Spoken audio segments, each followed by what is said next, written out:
Hi everyone, and welcome back to the channel for my review of Dragon's Rising Season 2 Part 2. It's been about half a year since Part 1 released, but the wait for Part 2 was actually quite a bit shorter. In typical Ninjago fashion, Part 2's release was completely botched, and the entire season was released in late July.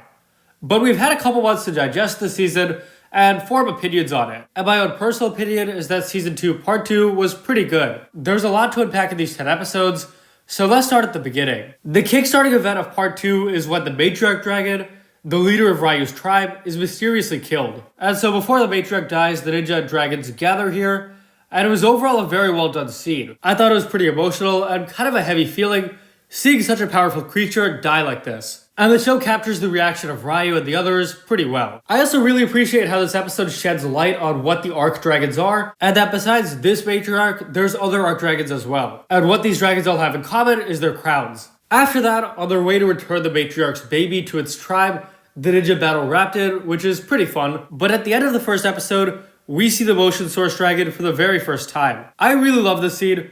Just like how the Energy Source Dragon was portrayed in Season 1, this sense of godliness and the overall might of the Source Dragons is portrayed so well. And I like that we actually get to see the Motion Source Dragon at her true appearance. And the Motion Dragon wants the ninja to find the attackers at the Tournament of Sources, which is the main story of this season. So let's discuss the Tournament of Sources. The idea is that every so often, this tournament is held to honor the Source Dragons. The winner of each fight gets the powers of whoever they defeated, and so on until there's one winner. And that winner is supposed to return the powers to each elemental master. Nia points out that this is just like Chen's tournament of elements, but the season explains it as being an imitation of the Tournament of Sources. And that's a fair explanation, and I'm glad the show addressed it. In the next episode, we see Lloyd visit Eagle and Ratu, which is unfortunately their only appearance in this part. In the absence of Wu, Lloyd wants them to lead their team to the tournament, but the Dragon Masters say no. Ratu tells Lloyd that he has a big heart, and because of that, he's worried about if he can keep his team safe. But that big heart is also the reason why he should lead the team. This was an excellent analysis of Lloyd's character, and a step towards him accepting himself as a leader. So the ninja go to the tournament and discover they weren't invited. So of course the ninja force their way in. And this is where we first see the people who run the tournament, as well as where it takes place. The City of Temples was a really nicely designed location and setting for the season. And the tournament itself has been hosted by this one family for generations. Some criticism though. The overall modern, high-tech feeling of this tournament just doesn't feel like the cosmic games that the Source Dragon was describing. To be fair, Roby's modernization of the games is actually a plot point in this season, but I think a more ancient or mysterious feeling might have fit the concept better. Also would have appreciated some backstory on Roby and Black's family, and why this family specifically created the games. But besides that, I love how big these games feel in comparison to Season 4, I love how there's teams for the ninja and for Ross, and I love how because they're all participating in the same games, the ninja and villains are just forced to coexist. Outside of the arena, there's so many villain-hero interactions where they're just interacting, and they're not fighting. These peaceful interactions are so interesting, because otherwise, these guys have been enemies for the past season and a half. The dynamic between the villains and heroes was really well done this season, in large part because of how the tournament was structured. Later we see the Elemental Masters gather for a feast, and it turns out Empress Beatrix's twin sister is here. Most of us thought the Empress would return based on Lloyd's visions, but it turns out they were just trying to save on budget. I really appreciate her inclusion here because it ties up one of Season 1's biggest loose ends. At the end of this episode, we see the ninja and Ross are attacked by robots, and I really enjoy the way this season develops this mystery. Obviously, the main story is the ninja searching for the dragon killers, but there's a lot of other strange stuff going on here. And one of these mysteries is that Jay appears to be at the tournament, and the ninja finally learned what happened to him. Many people were upset that Jay had a pretty small role here, but I felt he was handled very well. I love that Dragon's Rising is taking its time with Jay, and that his story is spanning multiple seasons. And in this season, Jay is recruited by Ross to fight in the tournament, and predictably, he fights Nia. This was overall a really well done scene. There was a lot of emotion here. I love that Jay had no hesitation about using Shatter Spin, and he's totally forgotten who he used to be. And for this to be the first time the ninja see Jay post-merge, is just brutal. Nia wins this fight, and this story does not end on a happy note. Ross kicks Jay out for his failure, and I love that there's no closure for now. And Nia is forced to live with Jay hating her for the time being. Ross tries to use this to get the ninja to search for Jay so that they leave the tournament, and this just shows how manipulative and conniving of a villain Ross is. So I don't mind that this was a smaller part of the season. It was done exactly how it should have been. At this point in the season, we start seeing the fights themselves, and the animation of all these fights was pretty well done. There's a ton of new elements introduced in Season 2, including balance, size, figment. Some elements like quakes and reflex are less original, but it makes sense that with so many elements, you'd have some that are similar to each other. Really enjoyed Wildfire's match with Cinder, and how during this entire season, we see how upset she is by the loss of Kai. After this fight, Cinder frames the ninja to make it seem like they attacked him, and the ninja are disqualified, but forced to participate in a race to remain. This whole plot felt very contrived and just wasn't important to the season too much, but while this race is happening, Arin and Ryu break into Ross's quarters and are confronted by him. Ross's manipulation here is just so fun to watch, as we see him try to exploit Arin's insecurities about being weak, but then he drops the bombshell that Master Wu caused the merge, and Ross is just trying to reverse it. This is one of the show's biggest mysteries, and I'm so glad it was revealed here. Wu also confirms it later on, but I'm guessing this is only half the story, and there's much more we don't know. But the idea of Wu causing the merge is such a cool concept, and I love how it plays into Arin's turn towards Ross. Obviously, a huge part of Arin's character is he wants to find his parents, so finding out that the reason they're missing is because of somebody he looked up to, that's gotta hurt. Fans have been speculating about evil Arin for a while, but the way the season actually does it is probably the best part about it. During episode 16, we also see Frack teach Arin how to do full spinjitzu using Ross's teachings, and it's overall just a very uneasy feeling. This is also the episode where Arin and Sora have their falling out, and Arin learns that Sora lied to him about his object spinjitzu. I love how everything in this episode just makes Arin trust the ninja less, and trust Ross more. And I realize I haven't discussed Frack yet. Frack is the master of Quakes, a childhood friend of Arin, and he's also on Ross's team. I really like Frack as a side character. It's really interesting that there's a normal, good person on Ross's team, and I really like seeing Frack reject Shatterspin, and eventually Ross as well. And the contrasts between the ninja team and Ross's team are very strong. The ninja team is warm and supportive, but Ross is out for power, and anyone who disappoints him is cast aside. It is really interesting to see Frack shift away from Ross, while at the same time Arin shifts towards him.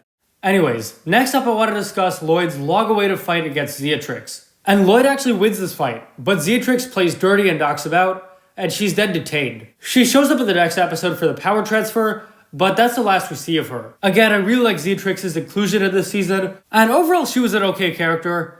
I feel like her personality and traits were just way too similar to her twin sisters. I really like Zeatrix's insanity and her desperation for superiority, but those qualities we've already seen in Empress Beatrix. Given her exile and backstory, it makes sense that she would be like this, but this kind of character isn't as interesting the second time around. After Zeatrix wounds Lloyd, he goes unconscious, and we see him connect with the Motion Source Dragon. And I really like how when he wakes up, he's motivated to continue fighting despite his injury. On another note, what is up with Jordana? She's been acting bizarre this entire season, and Sora catches on to this. I really like how after she falls out with Arin, she tries to make amends with Jordana and apologize for their past. It's a really well written scene, and I like seeing this season acknowledge their shared history. Okay, so let's discuss Cole next. Cole has a pretty small role this season. One of his stories is he finds his mother's mech, and he uses it to access the Cauldron of Realms. The inclusion of Cole's mech here definitely feels forced, as it really isn't used in the story besides this, so it's one of those examples where the writers have to work in a set that they don't have big plans for. However, I did enjoy seeing Cole continue to find strength in his mother's memory. But I do have to say, a big failure of this entire season is that Cole's quest with Wu wasn't ever really explained. Yeah, at this point, we could 100% say the ghost is Wu, but we don't know what Cole learned from his quest. It is really strange to set up a big story like this, and just never do anything with it. But I do like how we learn more about the monastery portals. It seems like this Cauldron of Realms connects all 16 realms, and this probably has something to do with those portals. I like how the season sheds more light on Ross's plan. It's very clear now why he brought back the Forbidden Five. We also learned that he captured the Energy Source Dragon by using a dragon icon. And also he needs the elemental powers to create more dragon icons. And it's really the part of the season where all the mysteries are starting to wrap up. Arin and Wildfire have found some clues that have led them to investigate Roby. But they actually discover that Black has been working with Ross, and he does not like his nephew. So while Wildfire and Zerd translate Black's notes, this is when Cole and Arin discover that the dragon horns are at the cauldron. And so I really like this feeling of these multiple different mysteries all kind of coming to an end. We also get to see the final match of the tournament between Sora and Noct. Definitely one of the best fights of the season. It just felt very intense, good dialogue, and just very high stakes. Noct actually wins this fight in the entire tournament until Wildfire and Zerd show up to expose Black. It turns out he's rigged the game since the very beginning. He didn't invite the ninja, he sent the killer robots, and he's just been trying to get the ninja out at every stage. It's not the most surprising, but it's a pretty cool reveal nonetheless. But what really brings down this entire story is Black's motivations. They're just not that good. The reason behind everything is that Black just hates his nephew, and he hates how Roby has read the games. So he's come up with this unnecessarily complicated plan where Ross will take out Roby and Black will become the game master. This just begs the question of why Black just didn't do the job himself.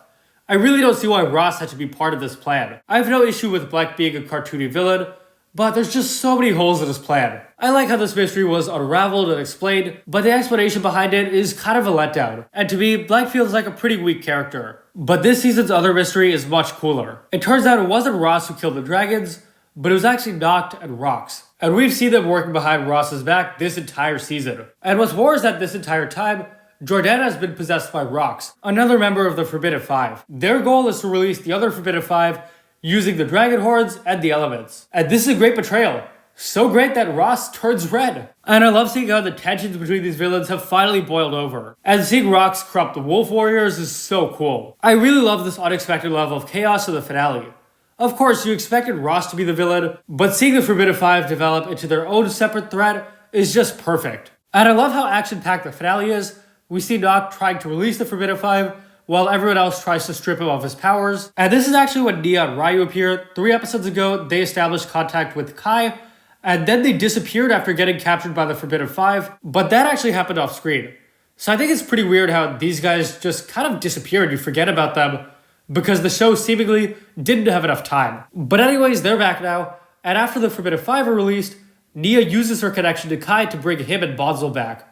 And it's a really triumphant scene. Another fantastic part of this episode is how we see Arin rebuff Lloyd and fully join forces with Ross. It's where his story over the entire show has been heading, and it's so satisfying to see it reach this point. How this fight ends is Noct's powers are drained by Roby, and the Forbidden Five escape and try to take Ross with them, but Arin, out of his desperation to find his parents, goes with Ross to try to save him. I love how this empty feeling of losing Arin just kind of hangs over everything. The victory ceremony, for example, just feels hollow in a way. This season ends with Lloyd and Sora reflecting on everything that's happened, and also the Motion Source Dragon visits him and gives Lloyd a dragon icon. Really like how this season, as well as season 1, just kind of wraps up stuff nicely, and makes it feel like the story is stopped at a natural place. But the final scene of the season shows Arin with Ross, and we see how bitter Arin's become, and how all of his trust at this point is in Ross. It's a great transformation, and a dark note to end off the season on. So some stuff I haven't discussed yet. Wildfire's love story with Roby is honestly so much better than I would have expected. It's honestly quite charming at times. Roby as a character I feel is too overwhelming, and he's honestly a bit much. He's not a bad character, but he feels very annoying at times. Next up, we've already discussed the Tournament of Sources, but I do have to say this is probably one of Ninjago's less original concepts. This show has a solid record of constantly putting out new ideas, even after over a decade, but this wasn't a good example of that. There are definitely differences with Season 4's tournament, but a lot of plot points are very similar. For example, the evil Game Master, elemental powers being collected by the villain, and I do want to say none of this is that bad, and it's really not a big issue, but compared to the refreshing and just completely new feeling the rest of the show has, I think this part is kind of missing that. And I do feel like it's weird how different parts 1 and 2 feel, which was not an issue with Season 1. I do appreciate how the intro was updated to reflect this, but I do have to say the ominous blood moon atmosphere of Part 1, I was disappointed not to see that carry over into Part 2, because I think it was a lot cooler. That said though, the character work in Part 2 is definitely better here. Sora especially had more focus here, and I love how the season shows how far she's come as a ninja, and the progression of her journey. We see how confident she's become in herself, which is a nice contrast to Arin's growing insecurities. Lloyd is also pretty fantastic here. I like how he has to continue dealing with his visions, but I think his strongest moments are as a teacher, when he's guiding the ninja and giving them advice. As for the villains, Jordana and her possession by Rox was pretty cool. Just as he was in Part 1, Cinder was still pretty underwhelming, as he just doesn't have much of a character. I've really grown to like Noct and the Forbidden Five. They have a great on-screen presence, and feel very intimidating, but I really like how this season has them develop into a new threat. Oh, also, this season's use of flashbacks is perfect. My favorite was the one with the Forbidden Five and Ross's ancestor, but I also enjoyed the other flashbacks, including those shorter ones of Arin and his parents. That brings me to my last topic, As I've said, Arin and Ross were the best part of the season. I've talked a lot about Arin already, but his transformation was just fantastic. I love how they've gradually had him lose faith in the ninja and shift towards Ross, and that is such a contrast to how he started out the series as a fanboy and true believer in the ninja. But also, this season has cemented Ross as one of Ninjago's best villains. I really love how the show portrayed Ross's manipulation of Arin, and how in Ross, this show has a central villain who's a constant across seasons, and not like the one-season villains the previous show had so many of. Having Ross around throughout the entire show so far has allowed us to see many different sides of his character, and it's allowed him to develop in a way most Ninjago villains just haven't. But to wrap things up, Dragon's Rising Season 2 was fantastic. I thought it was about as good as Season 1, a season which I think is one of Ninjago's best. This season gets a 9.5 out of 10 for me. I'm really happy to see this season continue Dragon's Rising's momentum, and I believe Season 2 has set up Season 3 for so much success. Thank you all so much for watching. If you enjoyed, please leave a like, subscribe, share with anyone Endeavor you know, and share your thoughts on Dragon's Rising Season 2 below, and I'll see you guys next time.